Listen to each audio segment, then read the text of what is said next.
Me acompaña esta noche el internacionalista Fareed Zakaria. Hay que decir que el reiterado mensaje de la autoridad en la Casa Blanca es que se busque evitar una ampliación de los conflictos en la región, pero que sí responderían a este ataque que mató a 3 soldados estadounidenses. Fareed Zakaria, muy buenas noches, gracias por estar con nosotros.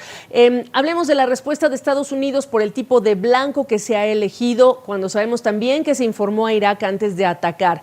¿Es esta para ti una respuesta moderada pero efectiva? A ver, ¿qué es lo que busca Estados Unidos? Disuadir a estas milicias aliadas de Irán de volver a lanzar ataques como el que mató a 3 de sus soldados, sin simultáneamente escalar al punto de una confrontación directa con Irán. Creo que el ataque está calibrado para lograr ese propósito. Por eso no se ataca territorio iraní, pero sí blancos de Irán fuera de su territorio. Los republicanos, cuando piden atacar Irán, están pidiendo hacer algo que no hicieron anteriores gobiernos republicanos. Por ejemplo, el año 2020, cuando Irán ataca o milicias proiraníes atacan blancos estadounidenses o atacan a los hutíes, atacan la industria petrolera saudí, Trump lanza un ataque contra Qasem Soleimani, pero en Irak, no en Irán. Entonces, digamos, no es honesta la crítica republicana sencillamente porque ellos tampoco hicieron lo que le están pidiendo ahora a Biden.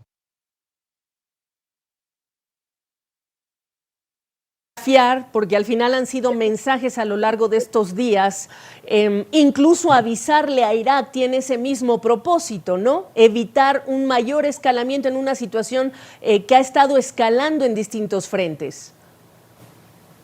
Sí, claro, pongámoslo en contexto. Estamos hablando de cuando menos 125 misiles de precisión, o sea, que alcanzan blancos con relativa precisión y solo 10 muertes.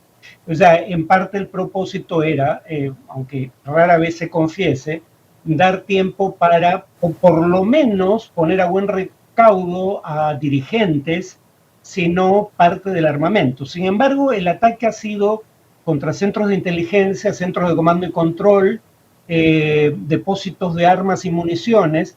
O sea, parece un ataque pensado para degradar la capacidad de estos grupos de lanzar ataques similares en el futuro si se propusieran hacerlo.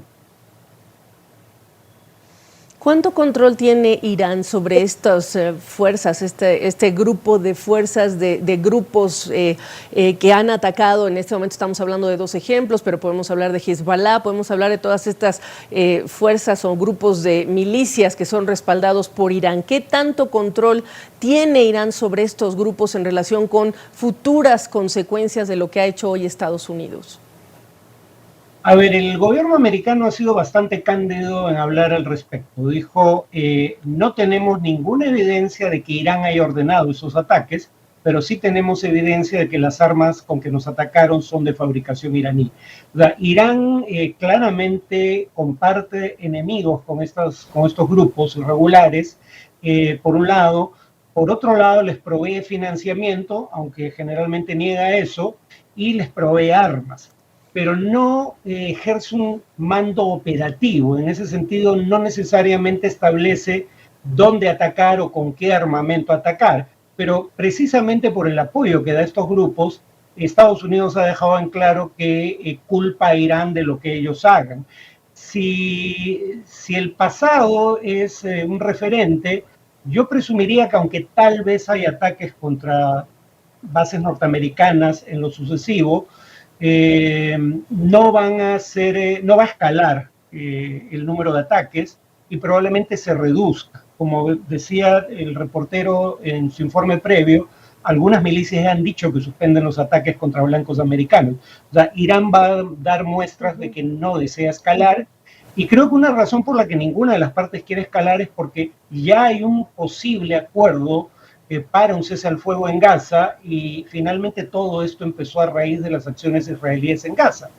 Todas las partes vinculadas a Irán dicen claramente que si Israel cesa los ataques en Gaza, ellos cesarían ataques contra blancos israelíes o de sus aliados.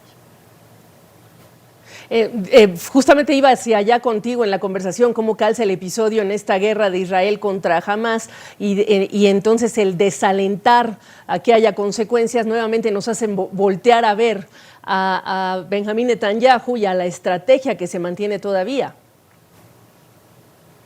Sí, a ver, hay sobre la mesa aparentemente ya una propuesta de acuerdo que implica, como el acuerdo de cese al fuego anterior, intercambio de prisioneros durante la vigencia del cese al fuego, pero ahora se está hablando de un cese al fuego de entre 1 y 2 meses, prorrogable indefinidamente.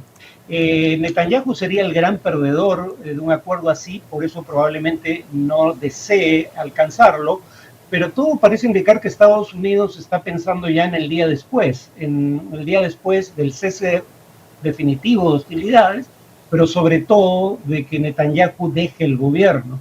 No hay posibilidad de solución a largo plazo con un gobierno que claramente dice que no desea un Estado palestino, tampoco con el actual liderazgo de Hamás, sobre todo en Gaza, pero ese liderazgo está siendo debilitado mientras hablamos.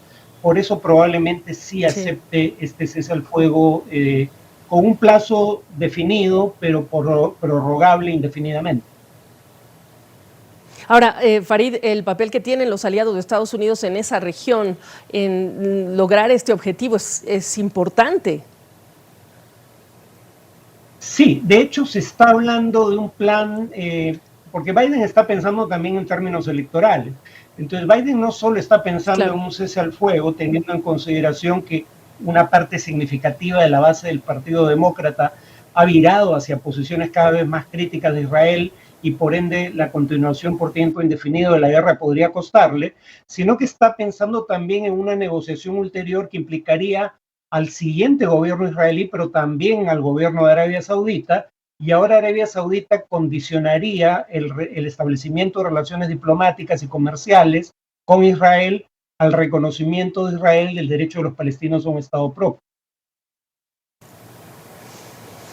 Farid, una última pregunta para ti. Si se puede estudiar, especular un poco de qué tipo de blanco podría ser la siguiente cadena de represalias de Estados Unidos en vista de lo que vimos el día de hoy, de lo que ocurrió el día de hoy, perdón, y hacia dónde estaría apuntando y por qué la nueva ronda de ataques de Estados Unidos. Hay una posibilidad de que si los ataques de hoy generan una respuesta, Estados Unidos busque blancos ya no que degraden la capacidad de respuesta del rival, sino blancos políticos, algo así como una operación de castigo. Mencioné el asesinato de Qasem Soleimani en el año 2020. Sí. Estados Unidos podría hacer lo que está haciendo Israel. Israel ha dado muerte a líderes de Hamás, de Hezbollah y de las guardias revolucionarias iraníes en Líbano y Siria. No hemos oído hablar mucho de eso porque no ha habido una respuesta a esos asesinatos, pero algo así no me parecería improbable si las acciones norteamericanas continúan. Bueno, pues otra aproximación con la perspectiva de Farid Kajad, internacionalista. Gracias, Farid, buenas noches.